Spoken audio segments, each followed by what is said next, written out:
కేంద్ర మంత్రి కిషన్ రెడ్డి మాట్లాడుతున్నారు, అలా చూద్దాం.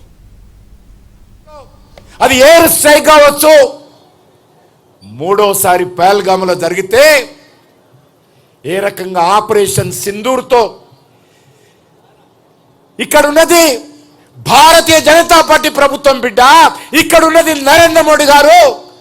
మేము చూస్తూ కూర్చోమని చెప్పి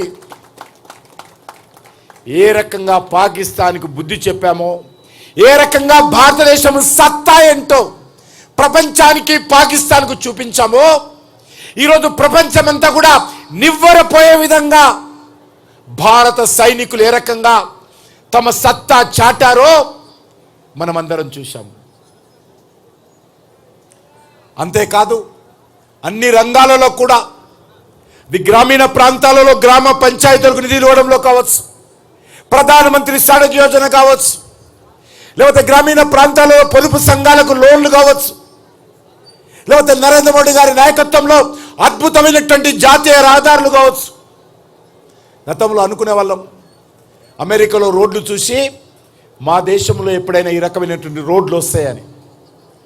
నేను ఇప్పుడు మనం చేస్తా ఉన్నాను, అమెరికా రోడ్లను తలదన్నే విధంగా ఈరోజు భారతదేశంలో ఇదే హైదరాబాద్ నగరం నుంచి మీరు నిజామాబాద్ రోడ్డు వెళ్తారా, ఇదే హైదరాబాద్ నగరం నుంచి కర్నూలు రోడ్డు వెళ్తారా, ఇదే హైదరాబాద్ నగరం నుంచి బాంబే రోడ్డు వెళ్తారా, ఎక్కడికి వెళ్ళినా కూడా ప్రపంచంలో ఉన్నటువంటి రోడ్లను తలదన్నే విధంగా మోడీ గారి నేతృత్వంలో ఈరోజు భారతదేశంలో రోడ్లు ఉన్నాయి. మన తెలంగాణలో కొత్తగా 33 జిల్లాలు అయితే చాలా తక్కువ సమయంలో 33 జిల్లాలలో 32 జిల్లాలకు జాతీయ రహదారిలో అనుసంధానం చేసినటువంటి ఘనత నరేంద్ర మోడీ గారికి దక్కుతుంది. మన తెలంగాణ రాష్ట్రంలో కూడా 1,50,000 కోట్ల రూపాయలతో జాతీయ రహదారుల నిర్మాణం జరుగుతూ ఉంది. మన తెలంగాణ రాష్ట్రంలో కూడా 40 రైల్వే స్టేషన్లు ఏకకాలంలో, కాంగ్రెస్ పార్టీ హయాంలో ఏ రైల్వే స్టేషన్ కూడా డెవలప్మెంట్ చేయలేదు. కానీ మోడీ గారి నేతృత్వంలో ఏకకాలంలో 40 రైల్వే స్టేషన్లు డెవలప్మెంట్ చేస్తూ ఉన్నాం. దేశవ్యాప్తంగా 1,300 కోట్ల రూపాయలు, న్యూఢిల్లీ రైల్వే స్టేషన్ కావచ్చు, మన సికింద్రాబాద్ రైల్వే స్టేషన్ కావచ్చు, 1,300 రైల్వే స్టేషన్లు వేలాది కోట్ల రూపాయలు ఖర్చు పెట్టి అద్భుతంగా నిర్మాణం చేస్తూ ఉన్నాం. మన దేశంలో ఏ రకంగా ఈరోజు రైల్వేల అభివృద్ధి జరుగుతూ ఉందో, జాతీయ రహదారి, ప్రధాన్ మంత్రి సడక్ యోజన పేరు మీద మారుమూల ప్రాంతాలలో ఇంతవరకు రోడ్డు లేనటువంటి గ్రామాలను గుర్తించి అద్భుతంగా గ్రామాలను రోడ్డుతో కనెక్టివిటీ చేస్తూ ఉన్నాం.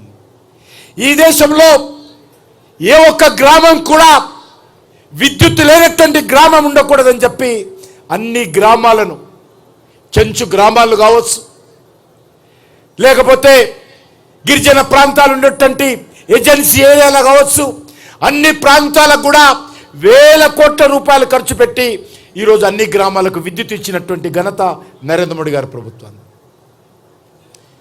ఈ దేశంలో విదేశీ ఎగుమతులు కావచ్చు, డిఫెన్స్ రంగ ఎగుమతులు కావచ్చు, అన్ని రకాలుగా ఈ దేశంలో ప్రపంచంతో పోటీ పడతా ఉన్నాం మనం. ఈరోజు ప్రపంచంలో భారతదేశము అతిపెద్ద ఆర్థిక శక్తి కలిగినటువంటి దేశంగా ఎదుగుతూ ఉంది. ప్రపంచంలో భారతదేశము ఈరోజు అన్ని రంగాలలో ముందుకెళ్తా ఉంది. అందుకే ఈరోజు కొన్ని దేశాలు భారతదేశం మీద, భారతదేశం ఎదుగుతున్నటువంటి విధానం మీద, నరేంద్ర మోడీ గారి నాయకత్వం మీద ఏ రకంగా ఈరోజు బురద జల్లి ప్రయత్నం చేస్తున్నారు. మన దేశంలో ఉన్నటువంటి కొన్ని రాజకీయ పార్టీలే కాదు, కొన్ని శక్తులే కాదు, ఇతర దేశాల్లో ఉన్నటువంటి వాళ్ళు కూడా ఈ భారతదేశం ఏంటి, ఈ రకమైనటువంటి శక్తి ప్రదర్శించడం ఏంటి, ఈ భారతదేశ నాయకుడు నరేంద్ర మోడీ గారు ప్రపంచంలోనే ఒక అగ్రనాయకుడుగా ఏ రకంగా ఎదుగుతున్నాడు అనేటువంటి కుట్రలు కూడా వాళ్ళు చేస్తూ ఉన్నారు. మీరందరూ చూడొచ్చు, గతంలో నరేంద్ర మోడీ గారు రాకముందు ప్రపంచ దేశాలకు సంబంధించినటువంటి అధినేతల మీటింగులు జరిగితే మన ప్రధానమంత్రి గారు ఎక్కడున్నా ఎత్తుకాల్సిన పరిస్థితి వచ్చేది. ఏ మూలకు నిలబడ్డాడో అనేది ఎతకాల్సిన పరిస్థితి వచ్చేది. కానీ ఈరోజు మోడీ గారి ప్రధానమంత్రి అయిన తర్వాత ప్రపంచ అధినేతల మీటింగులు జరిగితే ఫ్రంట్ లైన్లో సెంటర్లో నిలబడేటువంటి వ్యక్తి ఆ ఫోటోలో ప్రతినిధిగా మన భారతదేశ ప్రధానమంత్రి ఈరోజు నిలబడ్డాడని మనం చేస్తా ఉన్నాం.